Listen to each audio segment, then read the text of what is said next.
Hello everyone, welcome to my channel Believe and Do It. I am Muhammad Arshadullah. In my channel, I will help you to get all those amazing insights through motivational inspiration tips, stories, and inviting guests to share their experience, and also to book reviews for helping you to know about the expertise view. So without any further delay, let's get started.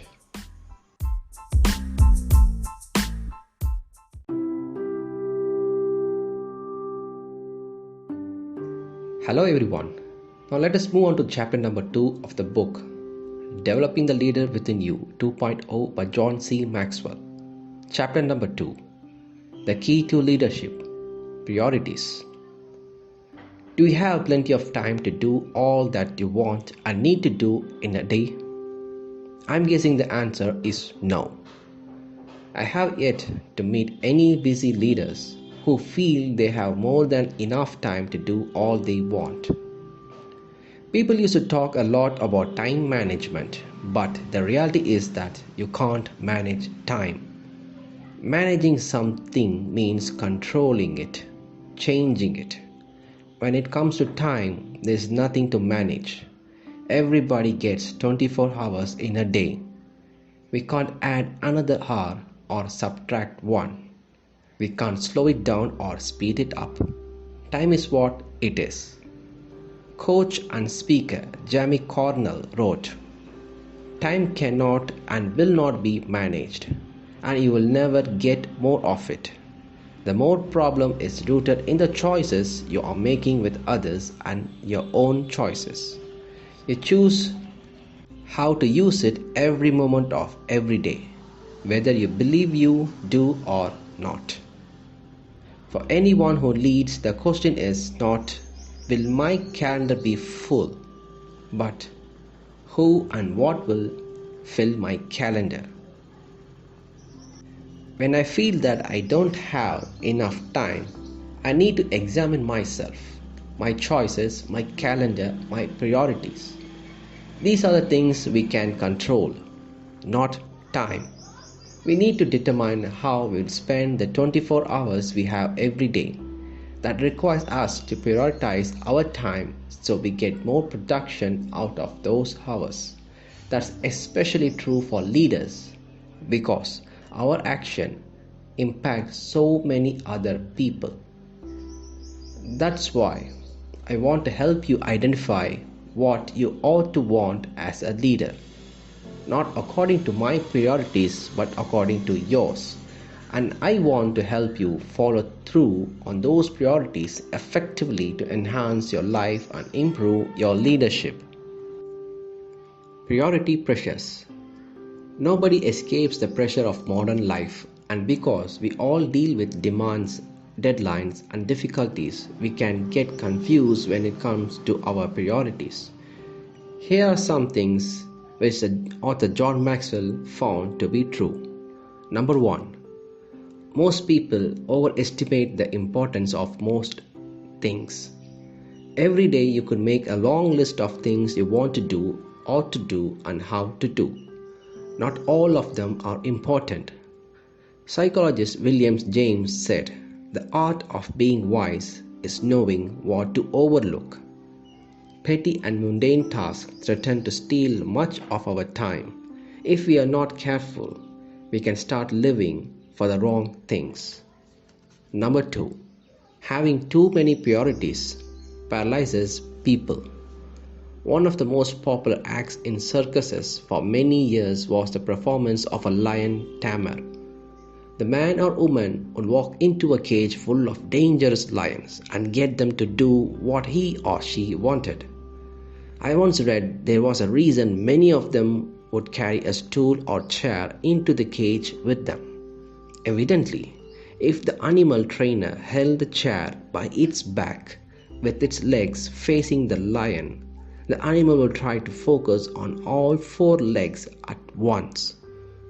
This divided focus by the animal overwhelmed it, caused it to become paralyzed by indecision, and took away its aggression. The same kind of thing can happen to us.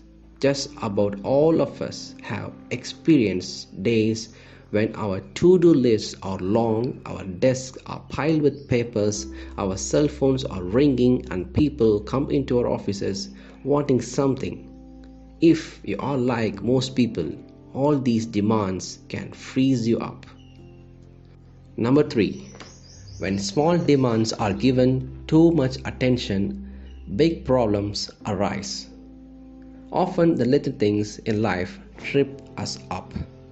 A tragic example is the accident that occurred on Eastern Airlines Flight 401 on the evening of December 29, 1971.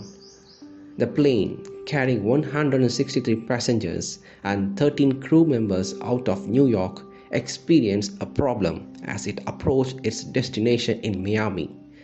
The light that indicates proper deployment of the landing gear failed to light. The pilot put the plane into a holding pattern while members of the flight crew tried to find out whether the landing gear was deployed. The plane flew in a large, looping circle over the Palms of Everglades, while the cockpit crew checked to see if the gear actually had not deployed, or if instead the bulb in the signal light was defective. After some work, they removed the light bulb, but they still weren't sure whether the landing gear was down.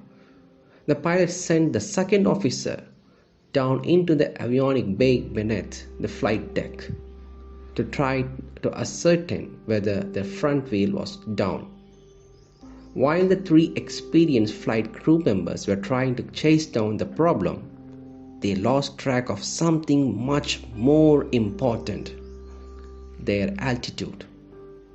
While circling around on autopilot, the plane had gradually lost altitude. 10 seconds after they noticed the problem, the plane flew right into the Everglades. Sadly, more than 100 people died, and in the end, investigators discovered that the only problem was actually a faulty light bulb. Robert J. McCain is said to have observed, "The reason most major goals are not achieved is that we spend our time doing second things first." Anytime small demands or insignificant tasks displace important tasks, we can get into trouble. Number 4. Making everything a priority means nothing is a priority. A family that had become fed up with the noise and traffic of city life saved their money and finally realized their dream. They sold their cramped apartment, bought a ranch, and moved out west. Their desire was to move to the country to enjoy life in the wide open spaces and raise cattle. Some friends from the city came out to visit them a month later and asked them what they had named their ranch. Well, the new ranchers said, "I wanted to call it the Flying W. But my wife said she wanted to call it the Susie Q. Our oldest thought the name should be the Bar J. And our youngest hoped we could name it the Lazy Y. So we compromised. We are calling it the Flying Lazy YW Bar J Susie Q Ranch." "Wow," said the friend. "Can I see your cattle?" "We don't have any," the rancher replied. None of them survived the branding.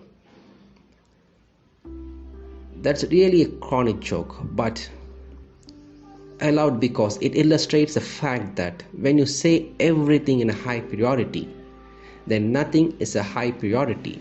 It really indicates that you are unwilling or unable to make a decision, which means you won't get anything done. Number 5. Sometimes it takes an emergency to force people to prioritize. For some people, only a crisis can cause them to rethink their priorities. That was the case on the night of April 14, 1912, when the great ocean liner Titanic crashed into an iceberg in the Atlantic. One of the most curious stories to come from the disaster was of a woman who had a place in one of the lifeboats. At the last second, she asked if she could return to her stateroom room for something. She was told that she had only 3 minutes. As she hurried through the corridors, she stepped over money and other valuables where they had been dropped in haste. Once in her stateroom, she ignored her own jewelry and instead grabbed 3 oranges. Then she quickly returned to her place in the boat. Just hours earlier, she wouldn't have exchanged her least valuable piece of jewelry for a box car full of oranges. But circumstances had changed her priorities, as they can for many of us. Well, that's the end of part 1 of chapter 2. So stay tuned and thank you.